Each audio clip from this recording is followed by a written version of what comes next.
So my name is Bruno. I'm a PhD student under Professor Ricardo Farias. And in our group, we study strongly interacting matter, more specifically effective models for strongly interacting matter. But today I decided to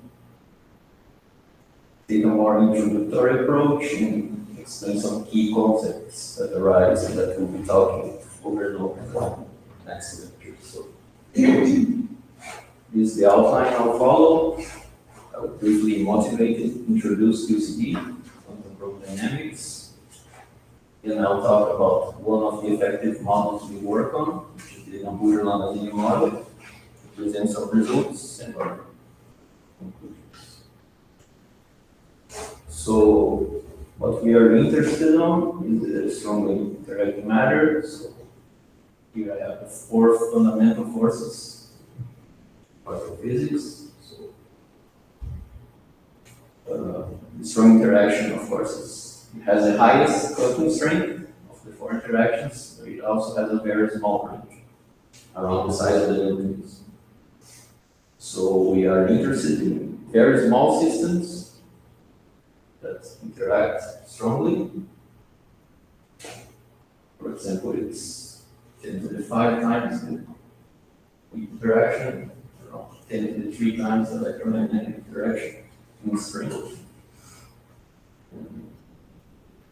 In the language that we work on, the language that we work on is quantum field theory. So the mediator of the charge is the gluon, and the other particles are called the quarks. So this is the theory that describes strongly interacting matter from thermodynamics, and it has to do with color charged particles. So color is a new type of charge, like the electromagnetic charge, and these degrees of freedom have this charge. And the idea is that the ground state of the theory is color neutral. So the hadrons, if you find protons, neutrons, these are particles that are color neutral. But the fundamental degrees of freedom of the theory, which are the quarks and gluons, they have color charge. And this idea was proposed by Gell in 1969. He received the Nobel Prize for his ideas. And for example, here we have the quark contents of a neutron. There are 3 color charges, the red, green, and blue. To be color neutral, this particle has to have all 3 charges. So a neutron has an up quark, 2 down quarks, the gluon mediating the interaction. You can also have mesons, which are quark and anti-quark pairs. Then you would have color in the anti-color, form a color neutral state. So as for systems, which this theory is relevant for, is the early universe phenomenology, like ion collisions and compact stars, because you need very high energies to access this experimentally. And the properties which I will discuss today are confinement, asymptotic freedom, and pyrosymmetry. So this is the QCD Lagrangian, which is what defines the theory. You have quark spinors, degree of freedom, and Lagrangian, and the interaction there, like similar to quantum electrodynamics, but this time is the gluon tensor field, and these gluons, they can self-interact because they also carry color charge. So it's a bit more complicated, the gluon potential. They can self-interact here.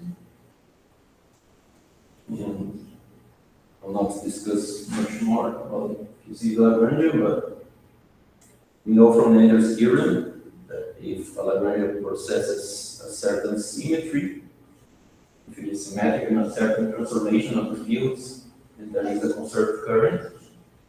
And this Lagrangian has a few symmetries, very important symmetries, like the baryon symmetries. which is always observed. Just means that the bar number is always a observed quantity. And another symmetry that I'll talk today about is the chiral symmetry, which is spontaneously broken in the ground state of the theory. I'll talk about it more a bit. So the other properties of the theory, confinement. So we don't understand quite yet the mechanisms of confinement. It's a long-standing puzzle in LQCD.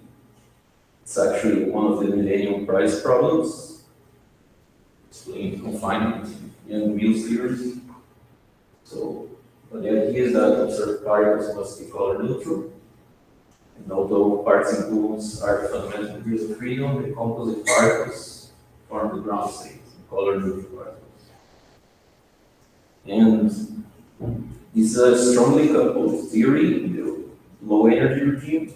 I'm talking about low energies and high energies compared to the intrinsic scale of the theory, 200 mega electron volts.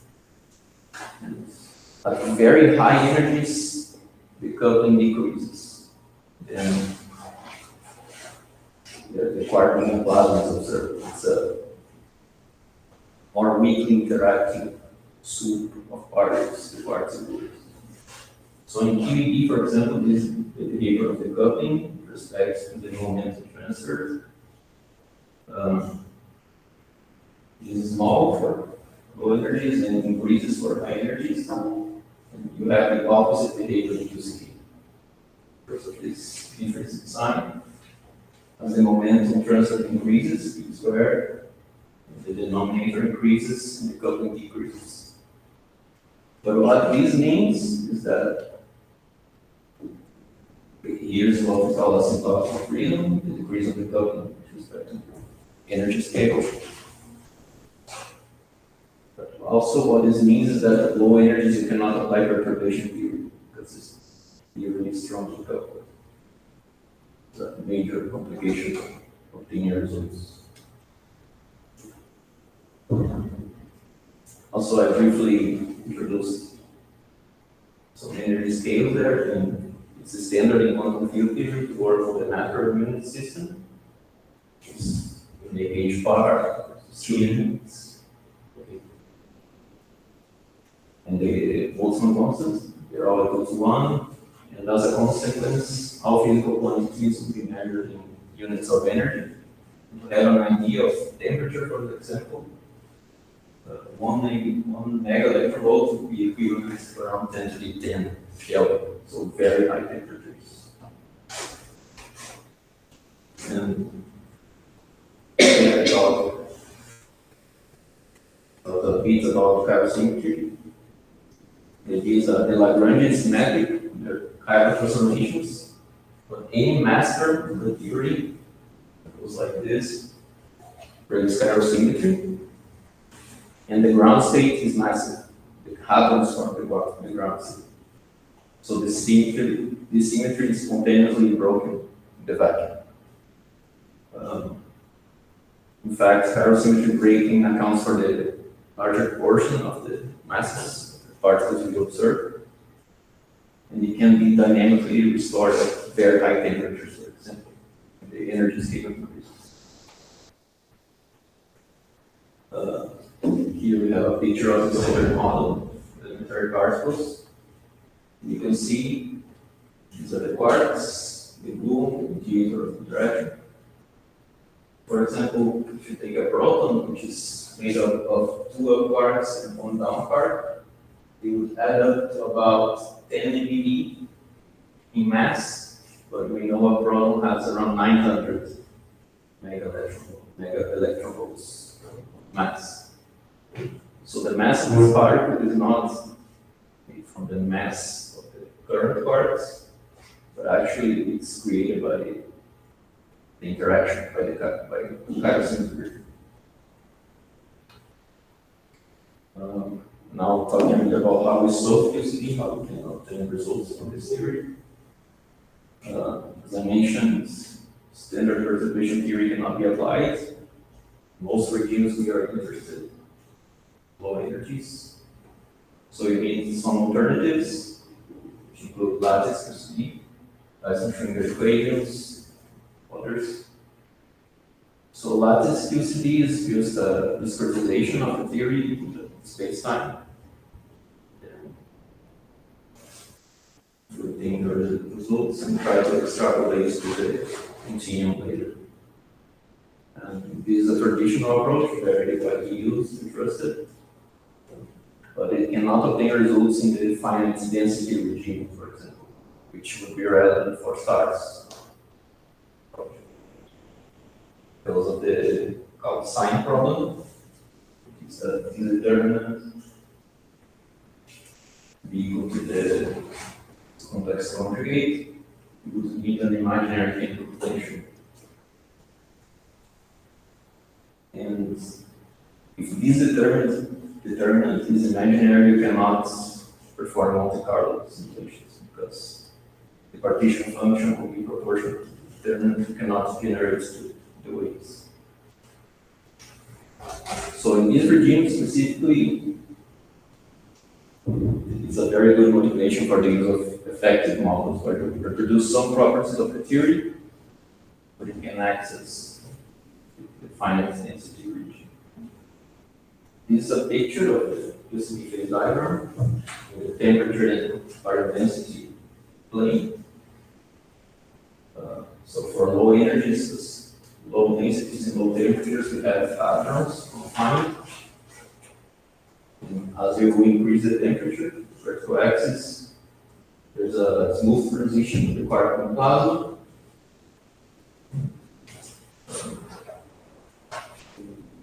If you increase the variable density, you can access, for example, neutron stars. If you increase even more, you can have color superconductors, which are quark-quark pairs. They're color charged, similar to Cooper pairs in 3D. You have a chiral transition, which is chiral symmetry restoration, and the deconfinement transition. They can be split or not. This is how idealized the models of their approaches. So, I'll briefly introduce the model that we work on. It's the Nambu Jona-Lasinio model. This model it contains chiral symmetry, so we can study it and its restoration as well. And we have quark degrees of freedom, a scalar interaction. So the scalar interaction is a 6-point interaction. We have 3 flavors, the down and strange part. And we can build on this model, working different systems with different parameters such as temperature, densities, magnetic fields, electric fields, topological charge, and many others. And as for downsides of this model, it's non-normalizable, so we will have a regularization scale, which is a parameter of the model that you need to fix in the lab. And to exemplify some results we can obtain this model, for example, this is an analysis of hybrid stars. So neutron stars with a quark matter core. You can have an analysis of the mass and radius of these systems. These regions here are obtained from experimental data from gravitational wave detections. And this is the equation of states, which you need to solve the Tolman-Oppenheimer-Volkoff equations. Another system you can study is systems with an isospin asymmetry, which is also relevant to neutron stars because they're made of neutrons, so in a neutron is 2 down quarks and 1 up quark. There's a difference in the number of up and down quarks. And that's what isospin density is. So here we consider the density-dependent coupling by this curve. Fitted the model with the lattice because lattice can be used to find its isospin potential, but not variable potential. So when you can compare with the lattice, that's good. summarize briefly, discuss some key properties of QCD, the complications that arise due to the non-perturbative nature of the theory, a brief discussion about the sign problem in lattice QCD, and the motivation for the use of effective models in these regimes. And this was more an overview. In the next lecture, I'll try to provide a more detailed picture in the models as the formalism, how we get to the results. So that's it. For your attention.